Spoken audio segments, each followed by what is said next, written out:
Hello everyone, welcome to you all in my YouTube channel. So in this video, I'm going to show you how to redirect your logout window and your home page. Okay, it's too much easy and simple in WooCommerce. So first of all, you have to go in the appearance and just you have to click in the theme file editor.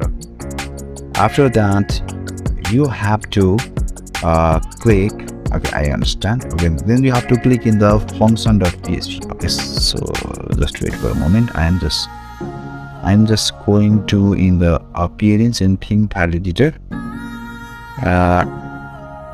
Okay, then you have to click in the function.php. Okay, so, and you have to come down. Okay, then after that, I'm going to give you a code in the video description. You can check that one, and you have to copy this code and you have to paste this code. Remember one thing, in the in this section you have to put your URL where you want to redirect your website. Okay, then after that, just you have to click in the update file.